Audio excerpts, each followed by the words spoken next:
Hello everyone, welcome back to the channel. यदि आप अपनी आईटीआर खुद से फाइल करते हैं या किसी और से फाइल कराते हैं तो अब आपको अलर्ट होने की ज़रूरत है। दोस्तों, अपनी आईटीआर में जो भी इनकम आप दिखा रहे हैं, जो एग्जेम्पशन आप क्लेम कर रहे हैं, यदि आप एक सैलरीड एम्प्लॉई हैं या फिर जो डिडक्शंस आप क्लेम कर रहे हैं, आपको ये श्योर हो लेना है कि उन सब का आपके पास प्रॉपर डॉक्यूमेंट्स या प्रूफ है कि नहीं है। दोस्तों, specially income tax department salaried employees के लिए एक लेटर इशू किया हुआ है, जो कि मैं आज आपसे वीडियो में डिस्कस करूंगा। पिछले कुछ सालों से जिन लोगों ने अपनी आईटीआर को फाइल करा था और इसके बाद डिडक्शन और एग्जेम्पशंस क्लेम करा था, रिफंड पूरा क्लेम किया था, डिपार्टमेंट ऐसे लोगों को नोटिस जारी कर रहा है।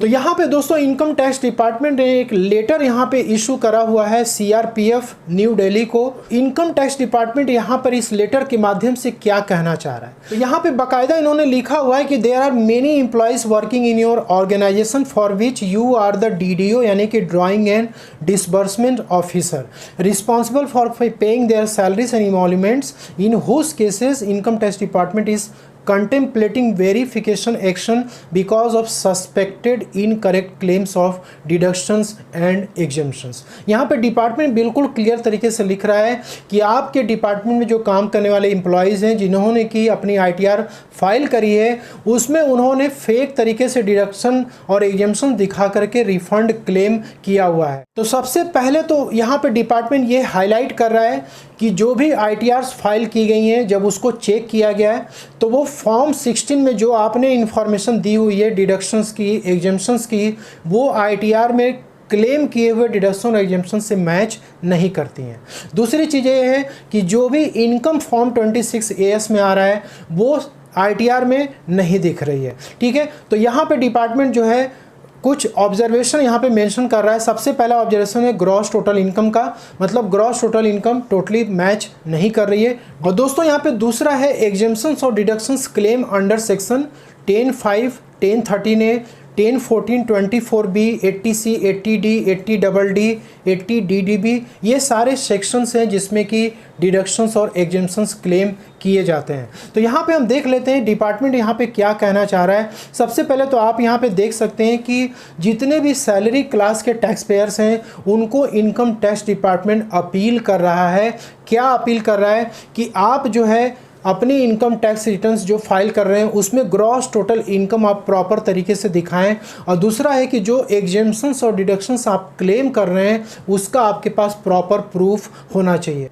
तो दोस्तों यहाँ पे जो भी क्लेम आप कर रहे हो अपने आईटीआर में, जैसे कि एचआरए का डिडक्शन यदि आप क्लेम कर रहे हो तो एचआरए में क्या है कि आपको प्रॉपर तरीके से कैलकुलेशन कर लेना है, जितने के लिए आप एलिजिबल हो उतना ही आप क्लेम करो। यदि आपको एचआरए मिलता है, आप खुद के घर में रहते हो या फिर आप जो है किसी रिलेटिव के घर में रहते हो या फिर आप जो है जहाँ पे रहते हो वहाँ पे रेंट का पेमेंट आप नहीं करते हो, तो आप फिर एचआरए का एग्जेम्पशन क्लेम नहीं कर सकते। लेकिन यहाँ पे लोग क्या करते हैं, फर्जी रसीदें बनवा लेते हैं, एग्रीमेंट बनवा लेते हैं और यहाँ पे एचआरए का एग्जेम्पशन क्लेम करते हैं। तो यहाँ पे डिपार्टमेंट जो प्रॉपर तरीके से मना कर रहा है। और यदि आप 1 लाख के ऊपर यदि आप कोई भी पेमेंट करते हैं लैंडलॉर्ड को, उसका प्रॉपर तरीके से आपके पास एविडेंस होना चाहिए। यदि आप लीव ट्रेवल कंसेशन या असिस्टेंस ले रहे हैं तो उसके एक्सपेंसेस का आपके पास एविडेंस होना चाहिए। यदि हाउस प्रॉपर्टी में यदि आप इंटरेस्ट क्लेम कर रहे हैं तो उसका प्रॉपर जो भी आप जिसने भी आपको फाइनेंस करा, लोन दिया हुआ है, उसका प्रॉपर डॉक्यूमेंट्स आपके पास होना चाहिए। इसके बाद जो आप चैप्टर 6A में डिडक्शन क्लेम कर रहे हैं उसका प्रॉपर इन्वेस्टमेंट और एक्सपेंडिचर का डिटेल्स आपके पास होना चाहिए। तो यहाँ पे दोस्तों जो रॉन्ग तरीके से डिडक्शन या एग्जेम्पशन क्लेम किया गया उसके पीछे रीज़न भी यहाँ पे डिपार्टमेंट ने नोटिस करा है और यहाँ पे मेंशन कर रहा है। और जनरली आईटीआर्स में ये सारी चीज़ें देखने को भी मिलती हैं कि लोग किस तरीके से फेक तरीके से इनकम दिखाते हैं और डिडक्शन और एग्जेम्पशन को क्लेम करते हैं। तो डिपार्टमेंट यहाँ पे हाईलाइट कर रहा है कि ग्रॉस टोटल इनकम की यदि बात करें तो आईटीआर में जो भी ग्रॉस टोटल इनकम दिखाई जाती है वो जो है आपके फॉर्म 16 में जो रिफ्लेक्ट कर रहा है उससे काफ़ी कम दिखाया जाता है, या फिर फॉर्म 16 में आपके कम है और आपके 26 AS में और AS में ज़्यादा है, लेकिन आप क्या करते हो फॉर्म 16 के अनुसार आप फाइल कर देते हो, क्योंकि कुछ TDS रिटर्न्स ऐसे होते हैं जो कि बाद में सबमिट होते हैं, सैलरी की डिटेल्स बाद में अपडेट होती है। तो दोस्तों लीव ट्रेवल कंसेशन असिस्टेंस का है कि लोग जो है ट्रैवलिंग वगैरह नहीं करते हैं, कोई भी लीव वगैरह नहीं लेते हैं, लेकिन उसके बावजूद भी इनकरेक्ट क्लेम किया गया है ITR में LTC और LTA का। हाउस रेंट अलाउंस का भी यहाँ पे मेंशन किया गया है कि जैसे मैंने बताया कि यदि आप खुद के घर में रहते हैं या कोई भी रेंट वगैरह का पेमेंट आप नहीं करते हैं, उसके बावजूद भी लोग अपनी ITR में क्या करते हैं, HRA का एग्जेम्पशन क्लेम करते हैं, जो कि गलत है। और सेक्शन 1014 में भी स्पेशल अलाउंसेस के फेक डिडक्शन क्लेम किए जा रहे हैं। इसके बाद हाउसिंग लोन का भी जो इंटरेस्ट क्लेम किया जा रहा है, 80C का डिडक्शन हो गया, 80D का डिडक्शन हो गया, हेल्थ इंश्योरेंस प्रीमियम, ऐसे बहुत सारे केसेस देखे गए हैं जिसमें कि जब क्लाइंट से पूछा जाता है तो कहता है सर हमारा कोई भी हेल्थ इंश्योरेंस नहीं है, लेकिन उसके ITR में हेल्थ इंश्योरेंस की पूरी प्रीमियम पूरी प्रॉपर तरीके से दिखाई जाती है। 80DD में भी प्रॉपर तरीके से लोग क्लेम करते हैं, ठीक है। तो दोस्तों ये जो है पूरे डिडक्शंस यहाँ पे डिपार्टमेंट जो है मेंशन किया हुआ है कि इन सेक्शंस में लोग फेक तरीके से डिडक्शन और एग्जेम्पशन क्लेम कर रहे हैं। तो दोस्तों यहाँ पे income tax department salary class के एम्प्लॉयज़ को ये कह रहा है कि यदि आपने अपने ITR में इस तरीके से फेक डिडक्शंस या एग्जेम्पशंस आपने अलग अलग सेक्शंस में कर रखा है, आपके पास उसका प्रॉपर प्रूफ या डॉक्यूमेंट्स नहीं है, तो फिर उस केस में आपको क्या करना चाहिए। तो यहाँ पे दोस्तों आप देख सकते हैं कि सबसे पहला तो ये बात है कि रेक्टिफिकेशन के लिए यहाँ पे आपको डिपार्टमेंट बोल रहा है कि यदि आपको लगता है कि आपने ITR में गलती करी है तो आप उसको रिवाइज़ कर दो या फिर आप अपडेटेड ITR फाइल कर दो। अपडेटेड ITR का मतलब ये हो गया कि ऐसे लोग, जैसे कि अभी मुझे कुछ दिन पहले जो इंक्वायरी आया था, मैंने आपसे बताया था कि पिछले 3 से 4 सालों से ITR भरी जा रही है, प्रॉपर तरीके से फुल रिफंड क्लेम हो रहा है, कोई इशू नहीं है, कोई दिक्कत वाली बात नहीं है। हमें तो इनकम टैक्स डिपार्टमेंट नोटिस जारी नहीं करता है, कोई हमें टेंशन की बात नहीं है। तो दोस्तों ऐसे लोगों को भी डिपार्टमेंट यहाँ पे कह रहा है कि आप अपडेटेड रिटर्न्स फाइल करो यदि आप फेक तरीके से डिडक्शन क्लेम किए हुए पिछले असेसमेंट ईयर में। और करेंट असेसमेंट ईयर में यदि आपने फाइल कर रखा है और आपने फेक तरीके से क्लेम करा तो उस ITR को आप रिवाइज करो। ये जो होगा आपका वॉलेंट्री कंप्लायंस होगा और डिपार्टमेंट इस कंप्लायंस को जो है ट्रीट करेगा और आपके ऊपर कोई भी एक्शन यहाँ पे नहीं लेने वाला है। यदि आप सब कुछ जानते हैं कि हमारे ITR में इस तरीके की सिचुएशन है, फेक तरीके से एग्जेम्पशन और डिडक्शंस क्लेम हुआ है जिसके वजह से कि मुझे रिफ़ंड मिला है, ठीक है, या रिफ़ंड क्लेम हुआ है, तो आप उसको ना तो रिवाइज कर रहे हो ना ही आप अपडेटेड ITR फाइल कर रहे हो। ऐसे केस में क्या होता है कि यदि डिपार्टमेंट आपको नोटिस जारी कर दिया, जैसे सेक्शन 133(6) में डिपार्टमेंट आपको नोटिस जारी कर सकता है, सेक्शन 148 में डिपार्टमेंट आपको नोटिस जारी कर सकता है।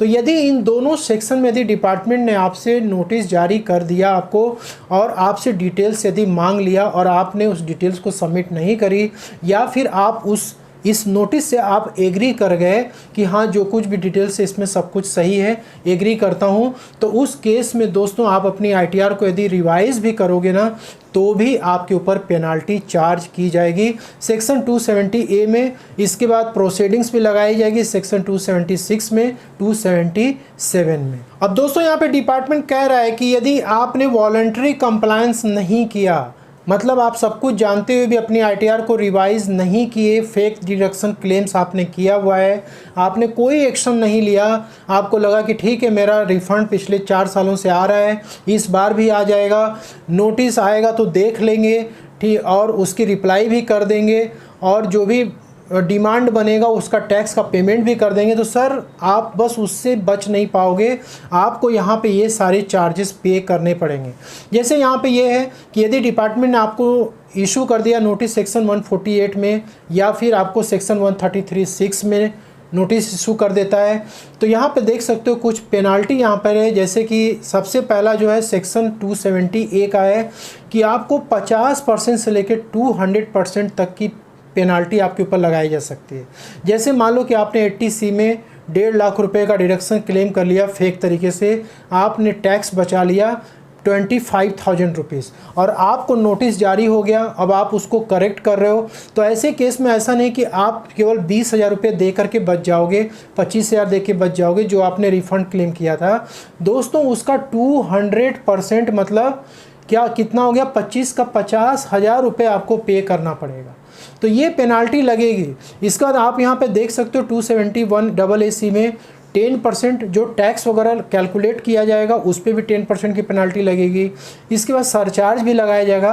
तो ऐसे बहुत सारे कंसिक्वेंसेस है जो कि एक सैलरीड एम्प्लॉय को फेस करने पढ़ सकते हैं। और इसके अलावा भी यदि डिपार्टमेंट मतलब जिस डिपार्टमेंट में सैलरीड एम्प्लॉय काम कर रहा है वो डिपार्टमेंट भी सैलरी एम्प्लॉय के अगेंस्ट में एक्शन ले सकता है, डिसिप्लिनरी प्रोसीडिंग्स चला सकता है। अब दोस्तों यहाँ पे एक नोटिस मैं आपको दिखाना चाहूँगा। जो लोग ये कहते हैं कि पिछले 3 से 4 सालों में हमें रिफ़ंड प्रॉपर तरीके से मिला हुआ है, हमें कोई इशू नहीं है, इस बार भी हम रिफ़ंड क्लेम कर लेंगे, देखेंगे जो होगा देखा जाएगा।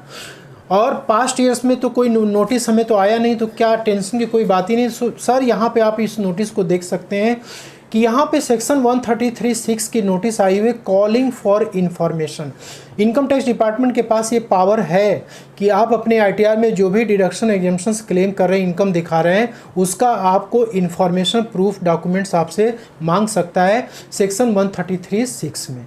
तो यहाँ पे देख सकते हैं असेसमेंट ईयर 21-22 के लिए, 22-23 के लिए और 23-24 के लिए यहाँ पे इंफॉर्मेशन मांगा गया है। और दोस्तों यहाँ पे आप देख सकते हैं कि यहाँ पे डिपार्टमेंट ने रीज़न भी मेंशन किया हुआ है कि हम आपसे क्यों इन्फॉर्मेशन मांग रहे हैं, क्यों डॉक्यूमेंट्स मांग रहे हैं। कि आपने जो आईटीआर फाइल करी है असेसमेंट ईयर 21-22, 23-24 की, उसमें जो आपने क्लेम करा है और जो रिफ़ंड आपने क्लेम करा हुआ है, सारे एग्जम्पशंस को लेने के बाद, जैसे 80C का, 80D का, 80DD का, ये जितने भी डिडक्शंस आपने क्लेम करे हैं और सेक्शन 10 में आपने एग्जम्पशन क्लेम करे हैं, उसके लिए आपको एविडेंस सबमिट करना है। इसके बाद यहाँ पे एविडेंस में आप जो भी डिडक्शन एग्जम्पशन क्लेम करेंगे उसका तो आपको एविडेंस डॉक्यूमेंट्स देना भी पड़ेगा। तो डिडक्शन और एग्जम्पशंस के जो एविडेंस होंगे वो तो आपको देना ही, साथ में जो फॉर्म 16 आपके एम्प्लॉयर ने इशू करी है वो भी आपको सबमिट करना है। इसके बाद कॉपी भी देना है फॉर्म 12BB का, जो कि आपने अपने एम्प्लॉयर को सबमिट करा था। क्योंकि 12BB में क्या होता है, आपको डिक्लेरेशन देना पड़ता है, जो भी आपके इन्वेस्टमेंट्स होते हैं उसकी डिटेल्स देनी पड़ती है। उसके आधार पे जो आपका एम्प्लॉयर है वो डिडक्शन आपके उसमें फॉर्म 16 में क्लेम करता है और आपके उसके अनुसार TDS कटता है। तो आपको ये तीनों डॉक्यूमेंट्स सबमिट करना पड़ेगा। उसके बाद फिर आपकी जो डिटेल्स है वो वेरीफाई की जाएगी और फिर उसके बाद डिपार्टमेंट आपके अगेंस्ट में एक्शन ले सकता है। तो दोस्तों आपको ये लेटर बिल्कुल ध्यानपूर्वक समझ लेनी है और आपको अपनी आईटीआर में फेक तरीके से डिडक्शन एग्जम्पशंस क्लेम नहीं करने हैं। क्योंकि यदि आपने क्लेम कर लिया और आपको पूरी तरीके से रिफ़ंड भी आ गया, लेकिन फ्यूचर में चल के आपको नोटिस आ सकता है। तो hope you like this video में दी गई जानकारी आपको पसंद आई होगी। वीडियो अच्छी लगे तो लाइक शेयर जरूर करें। मिलते हैं नेक्स्ट वीडियो में, तब तक के लिए जय हिंद, जय भारत।